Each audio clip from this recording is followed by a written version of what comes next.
A fragmentary girl living in the real bad world. I am a fragmentary girl who is living in the real world. You won't find me in the system that recognized your existence in this troubled world.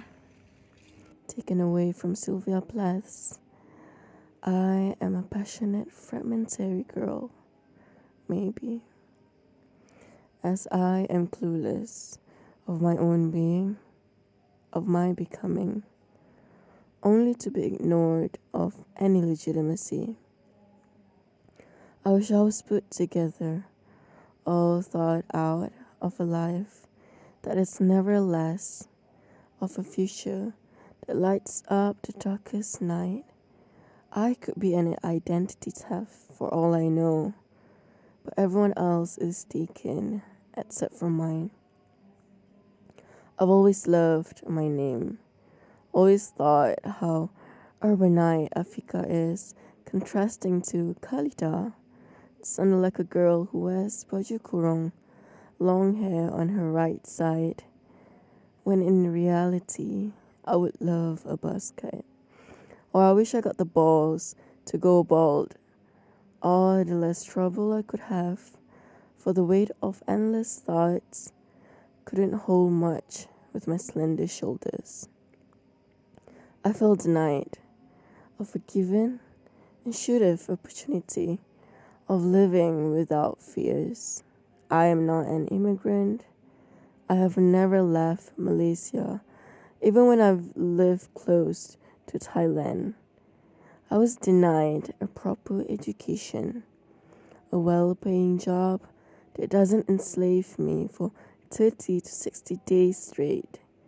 I was once denied to watch Train to Busan, only because I didn't look 18.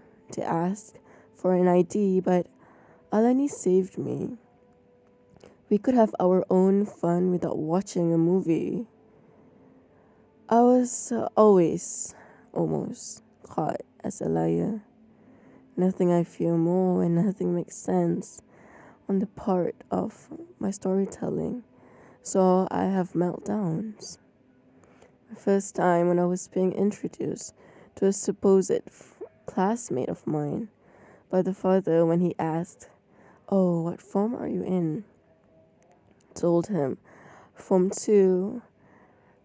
"Oh my, same as my daughter. Hey, he's your friend." I have never sprinted so quickly.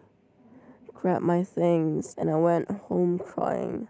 My dad asked me to do him a favor to run an errand the next day, but I couldn't start the engine. I had tears falling down my hair, covering my face. The damn thing still wouldn't do its thing, so I fell from the motorcycle. And that's how I remember the first time I had a meltdown. I used to cry all the time during hospital visits when I was 16. It took a month to find out that I had a tumor on my left breast. Imagine that.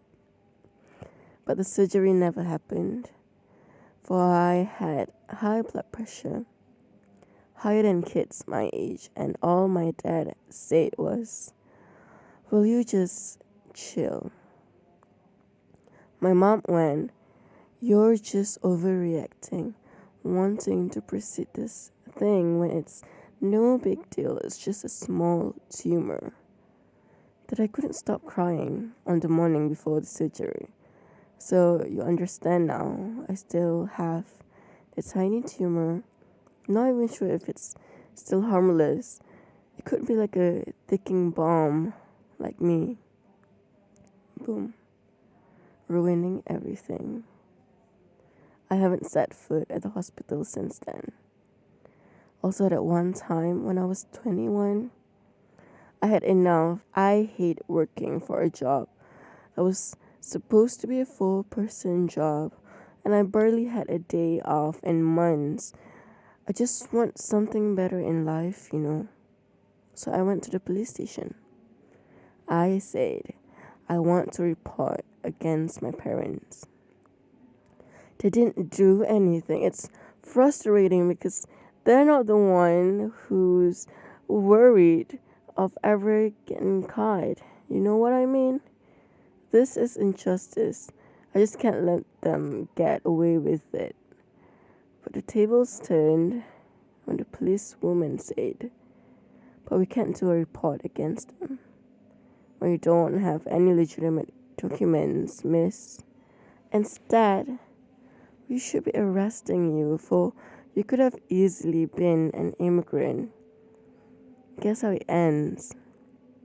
Both of my parents came out laughing with the head of whatever policeman, and I was left with a complete hopelessness. Oh God, I'm fucked, aren't I? I was scared for my life of ever getting caught, for I am not in the system. I do not exist. There is no proof of my existence.